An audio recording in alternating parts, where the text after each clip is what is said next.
رسول اللہ صلی اللہ علیہ وسلم نے اور بھی چند باتیں ارشاد فرمائیں، میں صرف ان باتوں کی طرف اشارہ کرتا ہوں۔ فرمایا ولا عدوا، عدوا کا معنی یہ ہے کہ یہ نظریہ اور یہ یقین رکھنا کہ ایک مریض کا مرض دوسرے کو لگ جاتا ہے، اس کا یقین رکھنا، اعتقاد رکھنا،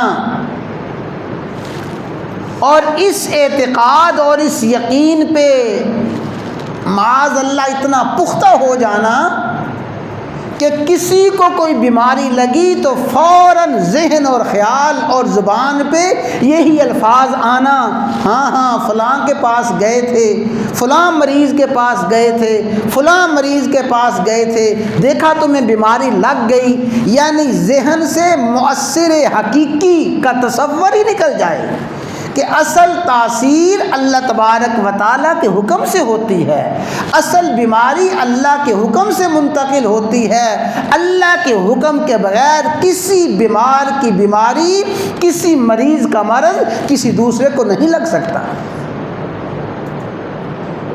لا عدوا، اللہ کے حکم کے بغیر کوئی بھی بیماری متعدی نہیں ہے۔ ایک صحابی نے اسی موقع پہ اپنا اشکال پیش کیا، توجہ کے ساتھ سمجھیں۔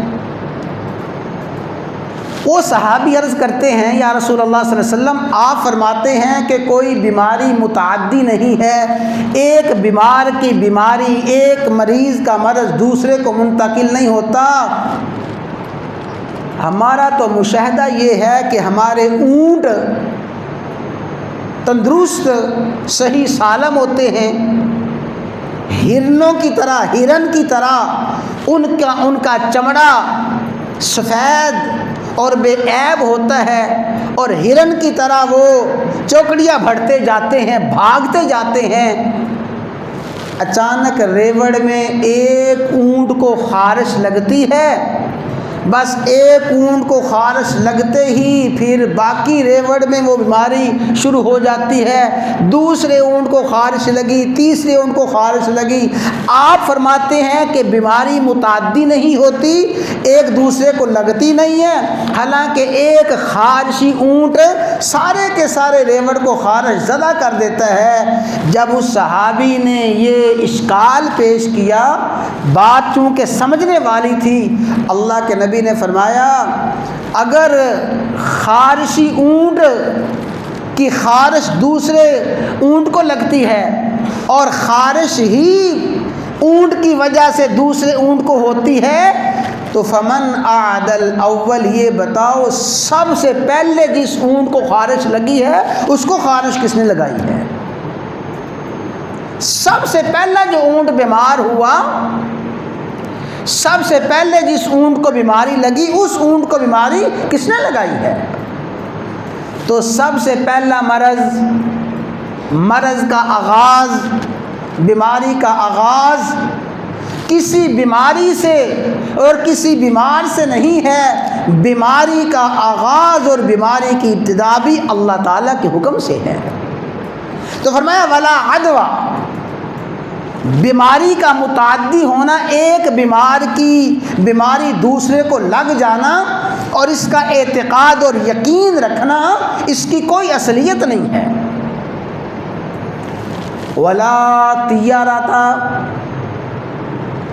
بدفعلی، بدشگونی، اس کی کوئی حیثیت نہیں ہے۔ بیمار کی بیماری دوسرے کو لگ جانے کا یقین رکھنا جاہلیت کا نظریہ ہے، بدشگونی اور بدفعلی جاہلیت کا نظریہ ہے۔ فرمایا ولا حامہ، فرمایا حامہ کی بھی کوئی حیثیت نہیں ہے۔ جو تم نے حامہ کے بارے میں تصور قائم کیا ہے اس کی کوئی حیثیت نہیں ہے۔ حامہ کا مفہوم یہ ہے کہ الو ایک منحوس جانور ہے، جس گھر میں الو آ جائے جس علاقے میں الو آ جائے، الو کی آواز آ جائے، یہ منحوس اور بدفعلی لی جاتی ہے۔ فرمایا ولا ہامہ، الو کے منحوس ہونے کا نظریہ اس کی بھی کوئی حقیقت نہیں ہے۔ ولا نوآ، نوآ کا معنی کہ ستارہ طلوع ہوا، فلاں ستارے کے طلوع ہوتے ہی بارش برس گئی ہے، فلاں ستارہ طلوع ہوا بارش رک گئی ہے۔ بارش کے نزول کا ستارے کے طلوع کے ساتھ، بارش کے برسنے کا ستارے کے غروب کے ساتھ کوئی تعلق نہیں ہے۔ وہ بارش بھی اللہ کے حکم سے برستی ہے، اور الو کی نحوست کا نظریہ بھی جاہلیت کا نظریہ ہے، ستاروں کی تاثیر بھی جاہلیت کا نظریہ ہے۔ لا عدوا ولا طیارتا ولا ہامہ، اور ایک حدیث میں فرمایا ولا غولا، غول جاہلیت میں لوگوں کا خیال یہ تھا کہ جنگل میں، بیابانوں میں، صحراؤں میں ایسی بلائیں اور ایسی چڑیلیں وہ گھومتی ہیں جو جنگل میں سفر کرنے والے کو لگ جاتی ہیں اور چمٹ جاتی ہیں، نقصان پہنچاتی ہیں۔ یہ غول بیابانی کا نظریہ فرمایا جاہلیت کا نظریہ ہے۔ یہ چڑیلیں اور اس طرح کے موذی جانوروں کا خیال کرنا اور موذی مخلوق کا خیال رکھنا جاہلیت کا نظریہ ہے، اس کی کوئی حقیقت نہیں ہے۔ اور پھر فرمایا ولا سفرا، سفر کے مہینے کو منحوس سمجھنے کی بھی کوئی حقیقت نہیں ہے۔ میرے بھائیوں، یہ زمانہ جاہلیت میں جاہلیت کے لوگ سفر کے مہینے کو منحوس بے برکتہ سمجھتے تھے۔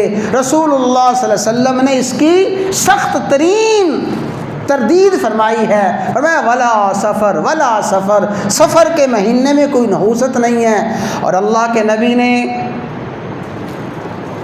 اصول بتا دیا ہے، اللہ کے نبی نے نظریہ سمجھا دیا ہے۔ صحیح نظریہ کیا ہے؟ اللہم لا طیارا الا طیارک ولا خیر الا خیرک۔ یا اللہ، کوئی نحوست نہیں ہوتی، کوئی بے برکتی نہیں ہوتی، ہاں آپ ہی کے حکم سے بے برکتی آتی ہے، اعمال کی وجہ سے نحوست آتی ہے، اور آپ کے حکم ہی سے، آپ کی مشیت ہی سے خیر آتی ہے۔ اللہم لا طیر الا طیرک ولا خیر الا خیرک ولا الہ غیرک۔ یا اللہ، آپ کے علاوہ الہ کوئی نہیں ہے۔ اللہم لا یأتی بالحسنات الا انت ولا يدفع السیئات الا انت۔ یا اللہ، جب بھی کوئی پریشانی آتی ہے، جب بھی کوئی بدی آتی ہے، جب بھی کوئی غم آتا ہے، الا انت، آپ ہی کی طرف سے ہے۔ جب بھی کوئی پریشانی دور ہوتی ہے، آپ ہی کی وجہ سے ہوتی ہے۔